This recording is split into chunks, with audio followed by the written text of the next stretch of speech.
Welcome back to Bravo Breaking News. I am your host, Kim, and it is time for another episode of Unpopular Opinions, my weekly show where I break down all of the top Bravo moments and news of the week, and yes, give my unpopular opinions on them all. That's my opinion! This week was quite shocking when it comes to Real Housewives news because we are going to get into what is possibly one of the top stories of the entire year so far, and that is Karen Huger's sentencing. We've also got a little bit of behind the scenes tea about Southern Charm, as well as my thoughts and theories about the Traitors. Guys, next week is the finale and the reunion. I cannot wait and I need to talk about it. So let's dive in. But before I do, make sure you guys hit that subscribe button so you don't miss any more Bravo breaking news. Okay, I know this happened on Wednesday, but I need to talk about it. There is a lot to go over and a lot that has happened since then, but we got to talk about Karen Huger's DUI sentencing. In case you guys missed it, Karen Huger was sentenced to 2 years in jail with 1 year suspended. So she will be serving 1 year behind bars. You know, we've seen this before, obviously. Teresa went to prison. Jen Shah is currently in prison. Both of them had time with their families after they were sentenced before they went into jail. But not Karen. For whatever reason, she went directly from that courtroom into the jail. She is in jail right now. She did not have any time to go back home and be with her family before she went in. Once she does get out, she will also have to serve 5 years probation. Now, I've heard a lot of talk on social media about whether you guys think that she got sentenced to enough time. A lot of people think she deserves more. I don't know. I think she was facing up to 2 years and she got 2 years with 1 year suspended. So she will be serving 1 year.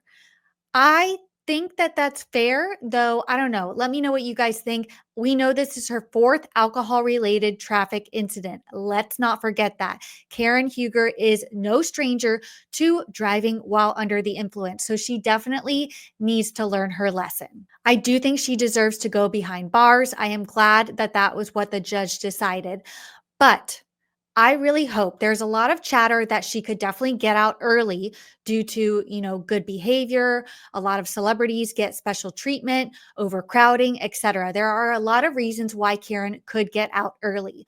A lot of lawyers on social media are actually saying she could only serve up to 3 or 4 months. Do not do that. Do not let her out after 3 or 4 months. This woman has a drinking problem. She has been driving while under the influence since 2006. This is her 4th offense.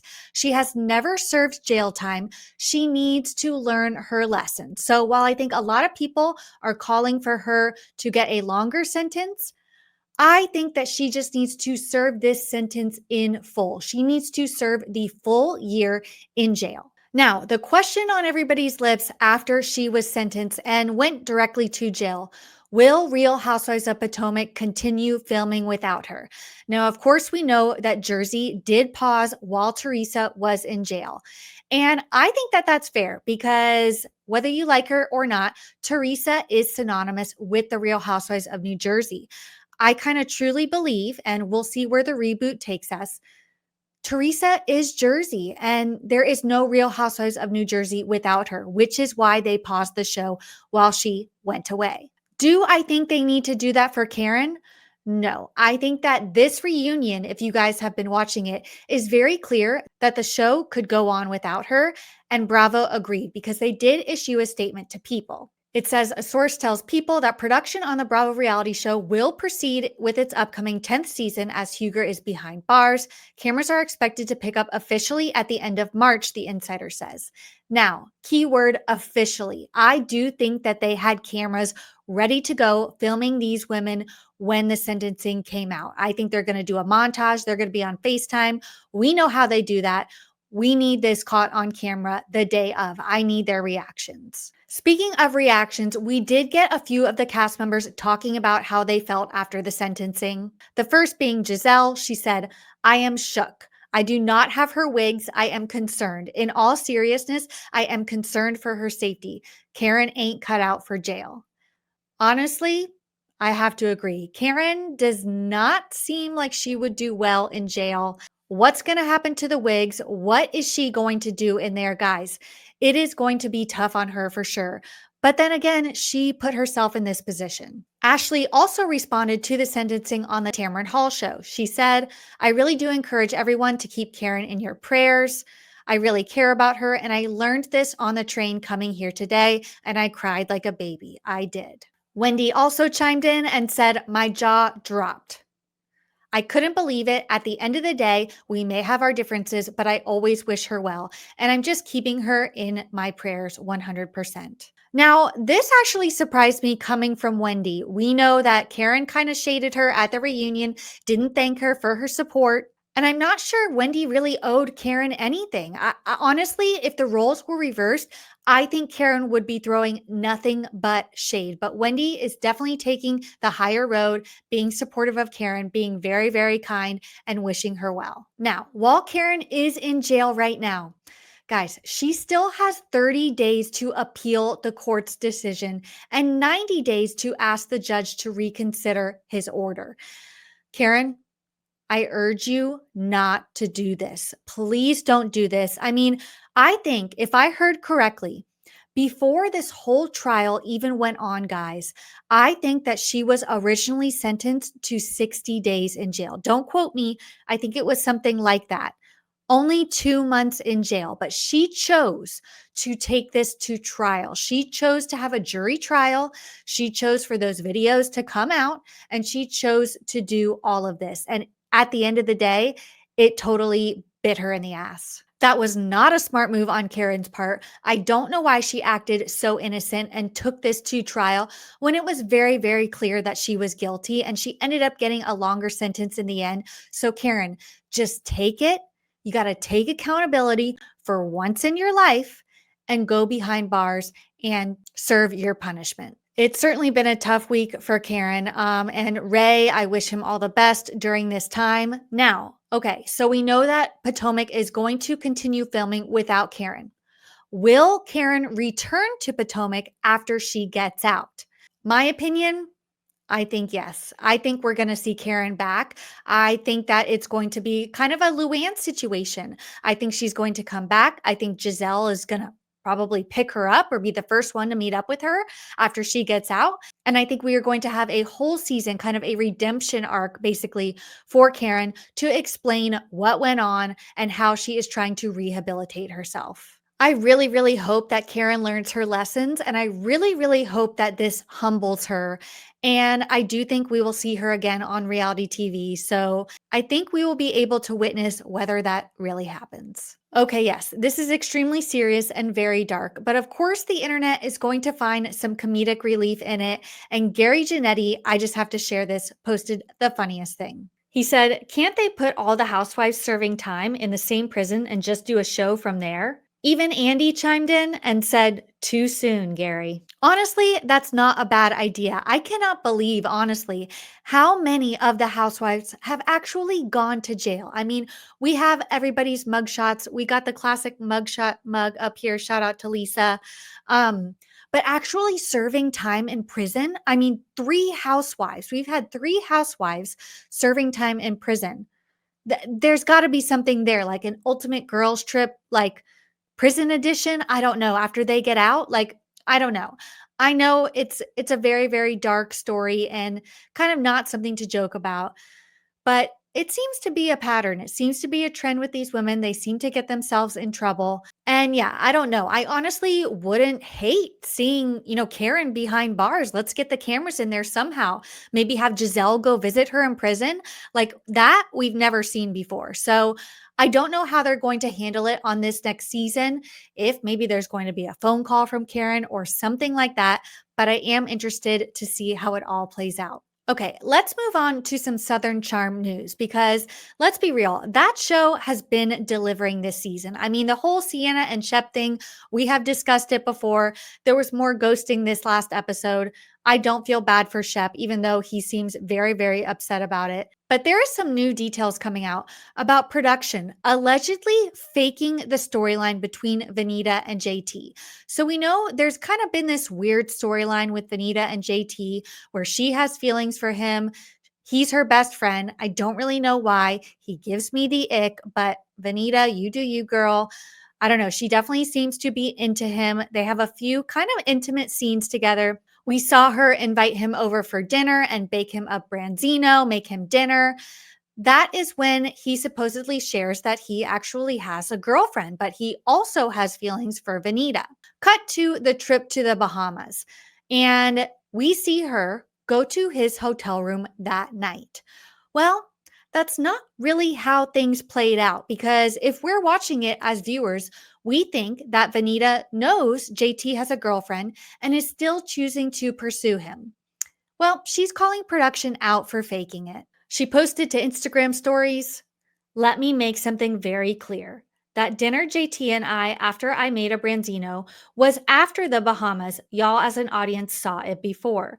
So this week's episode is now making me look like I'm a homewrecker when I'm not. I know what I signed up for, but I also will not allow the world to think I'm that woman when I'm not.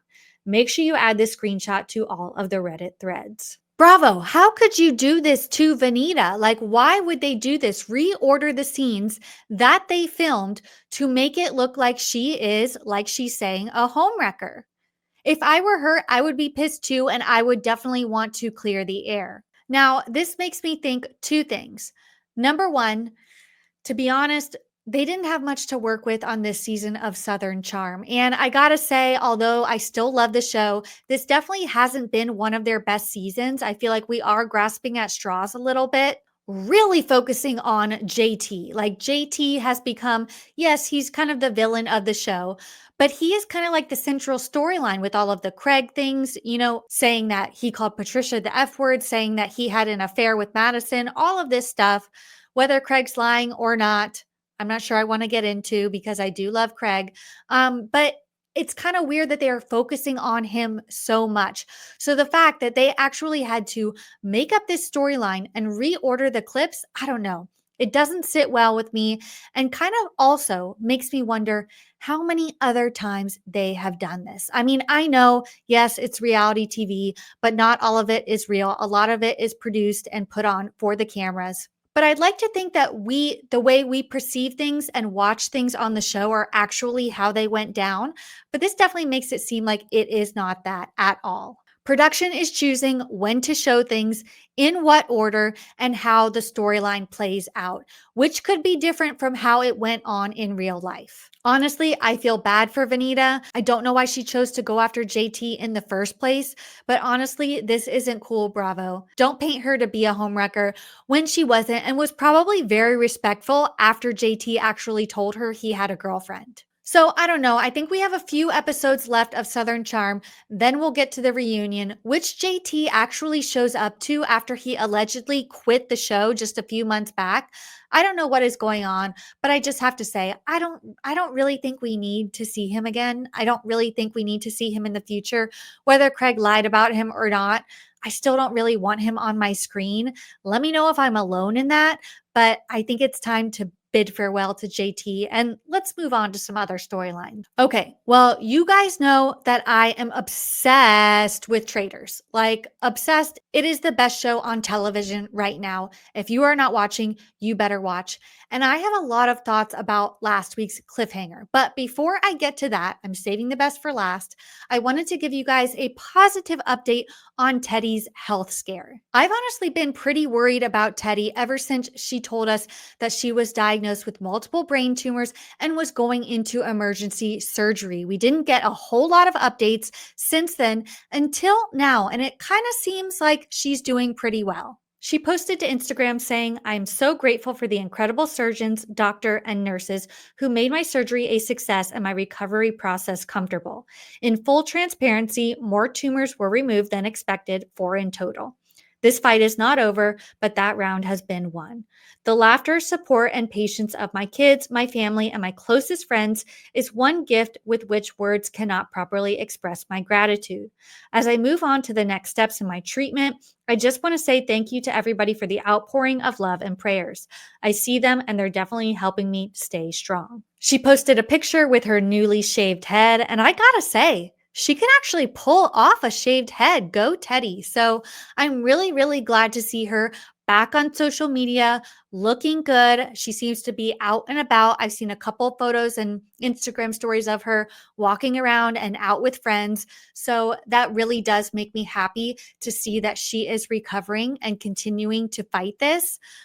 So I just wanted to make sure you guys were updated, and I will keep you updated on any other news about her. Okay, saving the best for last, let's get into Traitors because this next week is the finale and the reunion, guys. They just filmed the reunion in LA 2 days ago, and I cannot wait. But last week's episode ended in probably the most dramatic cliffhanger like in television history.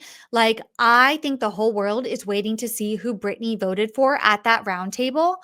I mean, I just haven't been able to think about anything else. We unfortunately had to say goodbye to Tom Sandoval. Well, fortunately or unfortunately, depending on how you look at it, I definitely didn't want him to win. Let me be very clear about that. But I was entertained by him on the show. I mean, he brought a lot to the show. He was definitely entertaining. He brought that comedic relief. He was definitely like the castle jester, everybody making fun of him. I did love it. And of course, he left in the most Tom Sandoval way ever. He gets his farewell confessional moment and he says, I was expecting this. Who's the most threatening of the guys? Obviously, me. I've enjoyed this so much. I didn't realize I was going to be so good at it. It's kind of fucking cool. Overall, I was a pleasure to work with. You were a pleasure to work with. That's what you have to say when you get banished from the Traitors. I mean, most people are either crying or talking about how they had such a great time on the show and enjoyed meeting everybody, not that they themselves were a pleasure to work with. Like, his narcissism goes beyond any other narcissist I've ever known in my entire life. It is clear in every single thing he does and says. And this is just another example of that. Okay, but the rest of the episode, of course, we are between Danielle and Gabby, and the whole castle is kind of going back and forth. Oh, Danielle and Gabby, Danielle and Gabby. I mean, Dylan and Ivar don't know who to choose. Dylan questions Danielle. Danielle puts on her soap opera facade and is like, really? You really think that? Like, she is a terrible actor. I don't know why anybody is falling for her. But we get to the round table. And I don't think this has ever happened before in Traitors history, but it is between Danielle and Gabby. Danielle is pointing out that she thinks Gabby is a traitor, right? She is listing all of these things. Gabby has clapbacks for every single one of them. She absolutely owned that round table. I am obsessed with Gabby. I was not familiar with her lore on The Bachelor or Bachelorette. I was introduced to her on this show, and I am now her biggest fan. Like, obsessed is an understatement. But she owned Danielle at that round table, and the way she went into it as one of the prime suspects for being the traitor and came out with 0 votes. I don't think that's ever happened in the history of Traitors, guys. I don't know how that happened. I guess it's all because of Dolores and her voting for Ivar, which nobody knows why she did it. But I guess there was definitely some sort of like secret signal between Danielle and Brittany, who also decided to vote Ivar when they realized they wouldn't have the numbers to get Gabby out. I don't know. There was definitely a lot of strategy that went into that round table, and it ended in a cliffhanger. Of course, it ended in a tie. And then we get the cliffhanger not knowing whether Brittany changed her vote. My theory, I don't think she changes her vote. I don't think she would change her vote from Danielle to Ivar just because of some signal from Dolores. Her loyalty isn't to Dolores, it is to Danielle. And while I do think Brittany does have the potential to stab Danielle in the back, I think that she is going to vote for Ivar. I think it's going to end up in a tie, and I think that it is going to be decided by chance, like Alan said. But when does the seer come in? So we know that whoever won that challenge becomes the seer, and the seer is able to sit a person down and ask them point blank whether they are a traitor or a faithful. So who is the seer, and when does that come into play? I have a theory about this because if you were watching the challenge very closely, you would notice they were focusing on Dylan a lot, both in the challenge and showing confessionals of him. So I kind of have a theory, and just go with me here. So I think that even though Dylan goes into that final coin challenge with no money banked, I think Danielle actually goes into that final challenge with the most money banked, right? So I think that when we get to the moment where who is banished is decided by chance, I think that ends up being Danielle. But I also think that Danielle actually becomes the seer after the challenge, but she gets banished. So she can no longer be the seer. They then have to go to whoever won second place. And I think that that's Dylan. I think he actually had the opportunity to make up for it in that final challenge collecting the coins. I think he might choose Brittany to question because she is Danielle's closest ally. I think Brittany will have to reveal she is a traitor. And I think the faithfuls will win. This is just my theory. I have no evidence to back it up. It's also what I hope will happen. I really don't want the Traitors to win this season. Let me know what you think in the comments. Let me know if you think my theory is right or if you think that the Traitors will actually take this one home. So that's it for this week's episode. We kind of had updates throughout every Bravo franchise, Real Housewives, Southern Charm. Of course, we have a whole nother week of shows. We also have Denise Richards spinoff premiering this week. So make sure you guys tune into that. We also have our Real Housewives of Beverly Hills recap this Wednesday, and I will be back next week to share more unpopular opinions. So make sure you guys are subscribed, and I'll see you guys next time.